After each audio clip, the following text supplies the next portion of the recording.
नमस्कार, मैं आचार्य चंपा है। आप सभी लोग का अपने चैनल पे स्वागत करती हूँ। आज मैं बताने वाली हूँ गोचर के बारे में कि गोचर क्या होता है। गोचर से हम किन किन चीज़ों को देख सकते हैं। गोचर में कोई ग्रह अपना प्रभाव कितना ज़्यादा देंगे, हर एक अलग अलग लग्नों में हर एक जाति के लिए अलग अलग प्रभाव देते हैं, इस बात को समझते हैं।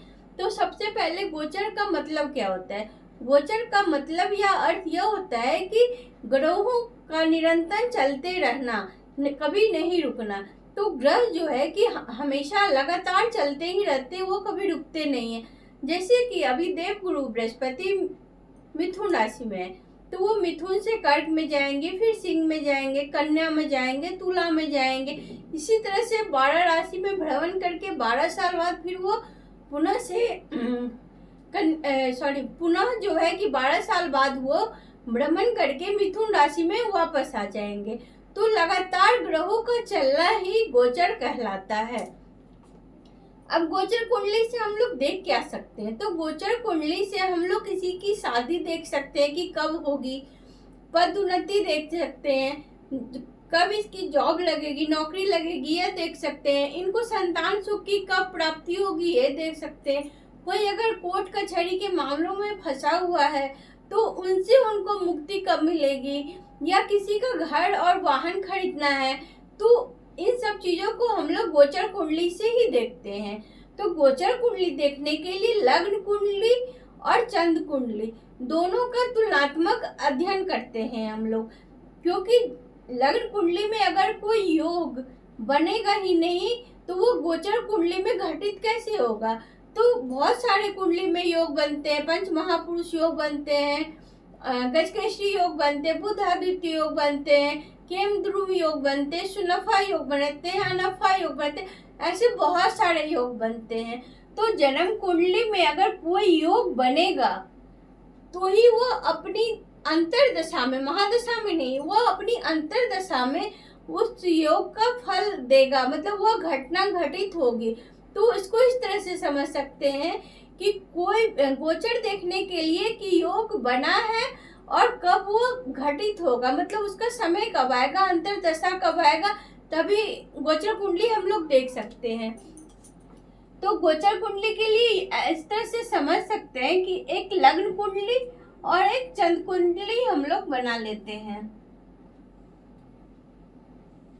लग्न कुंडली इसलिए क्योंकि लग्न कुंडली में ही तो योग बनेंगे, दशा अंतरदशा देखेंगे। अंतरदशा हम लोग इसलिए लेंगे क्योंकि कोई भी ग्रह जो है कि जब दशा होता है, उसकी महादशा होता है, तो वो लंबे समय तक रहता है। जैसे गुरु का ही हम लोग देख ले तो गुरु का महादशा 16 वर्ष के लिए होता है, राहु का 18 वर्ष का होता है। तो अब कोई घटना 18 साल या 16 साल तक तो लगातार नहीं होगा ना, घटित नहीं ना होगा। वो किसी पर्टिकुलर महीने में होगा, वो किसी पर्टिकुलर दिन में होगा।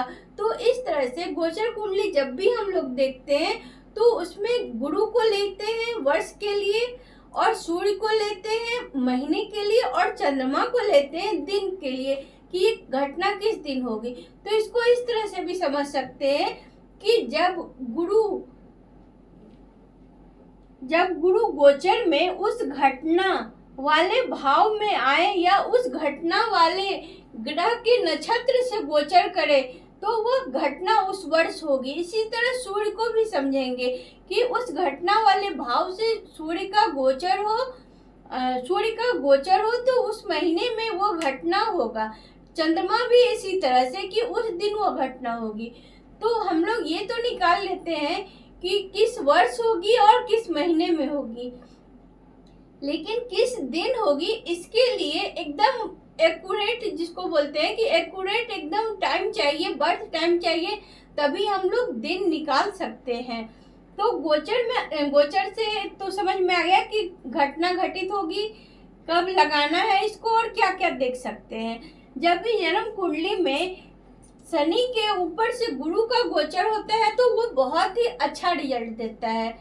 जैसे कि मान लेते हैं, एग्जाम्पल कुंडली से समझते हैं, उदाहरण कुंडली से कि ये कर्क लग्न की कुंडली है, ठीक है। 4 5 6 7 8 9 10, 11, 12, 1, 2 और 3।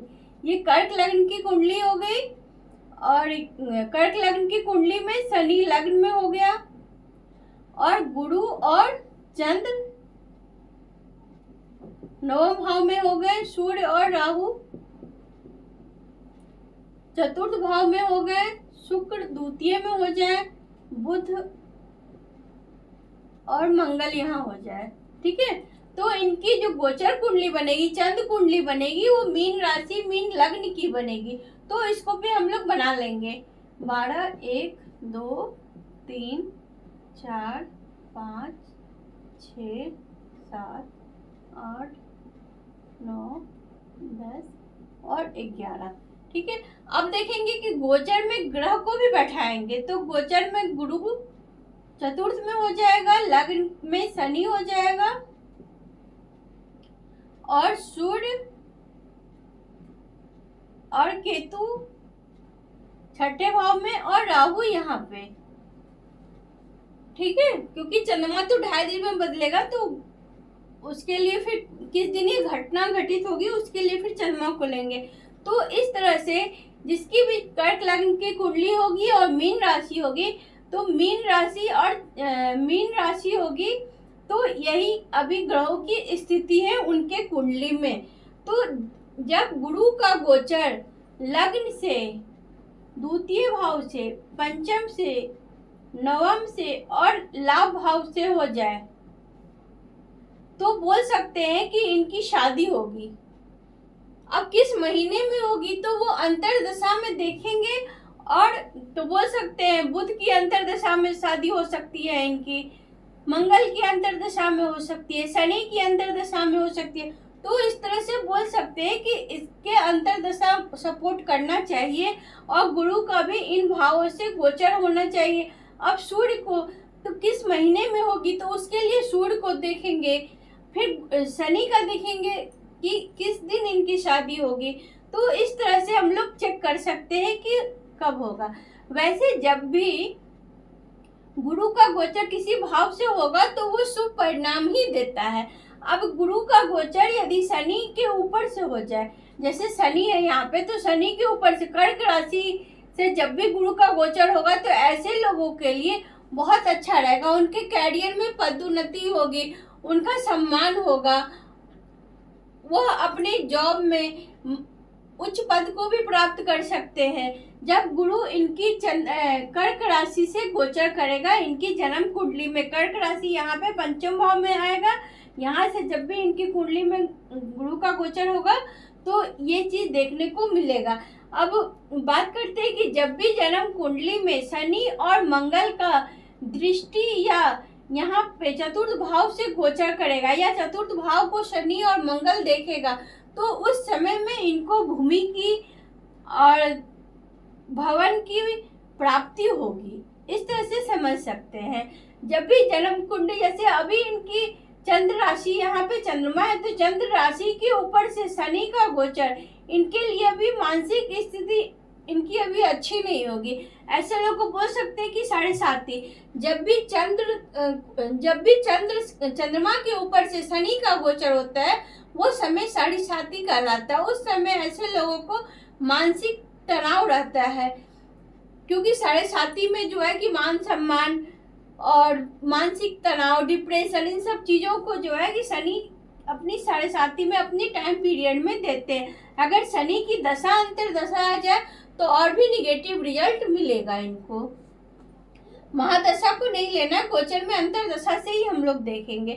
तो इस तरह से शनि के ऊपर से चंद्रमा का गोचर और शनि के ऊपर से गुरु का गोचर और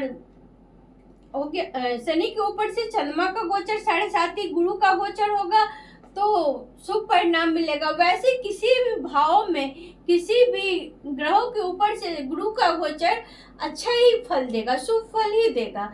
भाव से गुरु का गोचर शुभ फल ही देता है गोचर में। आप बात करते हैं राहु, शनि और मंगल की। राहु, शनि और मंगल का संबंध, राहु और मंगल या राहु शनि मंगल का संबंध 6ठे, 8वें और 12वें भाव से बन जाए, तो ऐसे लोगों को उस समय में गोचर काल में, जब तक कि 18 महीने राहु का गोचर रहेगा यहाँ पे 12वें घर में, तो बोल सकते हैं कि ऐसे लोग कोर्ट कचहरी हो गया, झगड़ा हो गया, वाद विवाद हो गया, इन सब चीज़ों में फंस जाते हैं, इन सब चीज़ों में उनको उलझने बढ़ जाती है।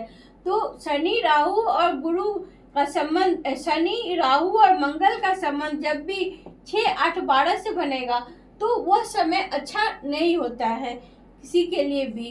तो इस तरह से गोचर कुंडली हम लोग देखते हैं कि यह घटना कब घटित होगी। तो आशा करते हैं कि ये वीडियो आप लोगों को समझ में आया होगा और अच्छा लगा होगा। तो मिलते हैं अगले वीडियो में किसी नए टॉपिक के साथ। तब तक के लिए हर हर महादेव।